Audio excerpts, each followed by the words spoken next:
Well, this week marks National Infertility Awareness Week, and according to the World Health Organization, 1 in 8 people suffer from infertility in the United States. And not only is treatment costly, it's often not covered by insurance, and that is where BabyQuest Foundation, well, that's where it comes into the picture. It is a nonprofit organization offering financial assistance in the form of grants to individuals and couples who struggle with infertility and cannot afford reproductive treatments. And BabyQuest Foundation is about to announce their next 20 grant recipients who will receive help with the cost of reproductive support, and those services can include in vitro fertilization, eggs and sperm donation, and adoption, and also, if I say this right, gestational surrogacy and fertility preservation. And here to share their own journey with infertility are former grant recipients Brittani and her husband Mike Wiles. You see them right there.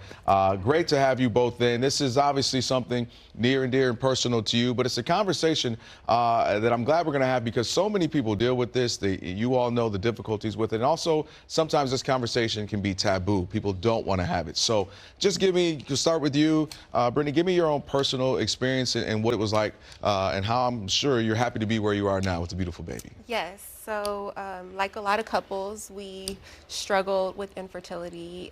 So we had a lot of significant challenges that led us to ultimately have to pursue IVF.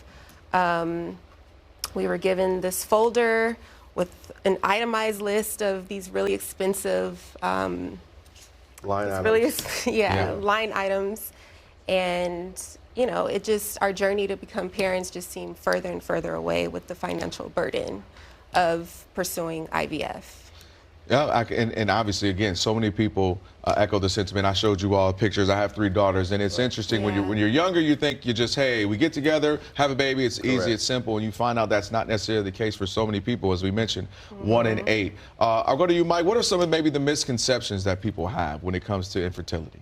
I think the misconceptions is that this is something that's strictly, directed for women, right? I don't think men necessarily think this is something that they have to go through or they could be a part of.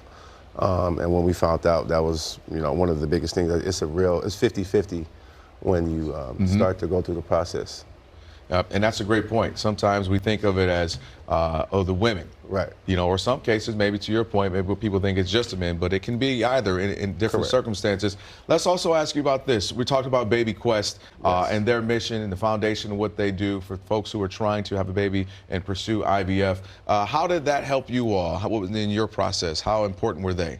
Oh my God, they were very important. They're the reason why we have our daughter Venice today. She's 8 months old.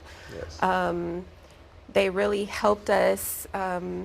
They were there along the way, every step of the way. Pamela from BabyQuest, the founder.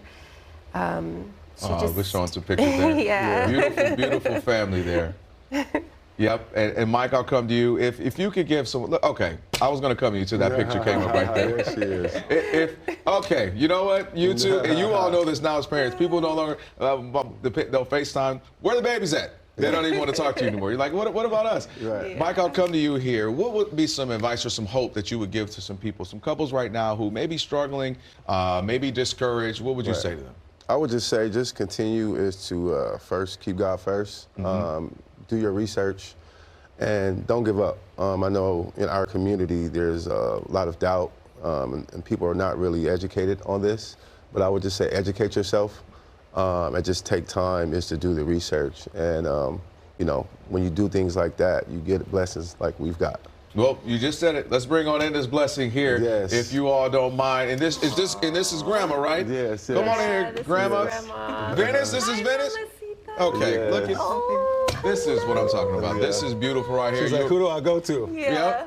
Yes. Now, don't turn this into a viral moment where it's like, does she go to mommy or daddy? Don't turn this into daddy's girl, clearly, we see. She's like, but I still see you, mommy. Hi, mama. You want to say hi? Hey, we definitely had our moment. I told her, stay away, because I don't want baby fever. I don't even have a 4th now. She's going to have me mess around and have another one here, Gil. Yes. Just a beautiful blessing. And I see mom is here, grandma's here. Obviously, I know you were excited about it. We don't have a mic on you, but I just know you're excited as well. So I'm just glad you both were here, Brittani and Mike. Yes. And baby, I will come. Don't make me come over there. See, I gotta come over here. Yes. All right. So again, you heard. Oh, come over here. Oh, this is. See, don't do this to me. Don't do this to me. See, she's like, Daddy, hold on, Daddy. Yeah. I'll let you go to that. That's fine, because my daughters do the same. I know how it is. Here you go. Yeah, here you go. You all, I'm so excited for you. And Yes. forget, for all of you who may be wanting to get some more information about infertility and the Baby Quest Foundation, you can just head to babyquestfoundation.org. What a remarkable story. Beautiful Yes. family. I'm so Thank you. happy for you all. God continue to bless you in this beautiful bundle of joy. Grandma, look, I know you're over here holding composure. I know you're like, oh, babies. I know it. All right, folks, still ahead, shaping up a community by fusing fitness and culture. We're going to be introducing you to one local business taking a unique approach to working out. I know a workout is following a baby around. Wait till she starts running around, y'all. Yeah. Oh.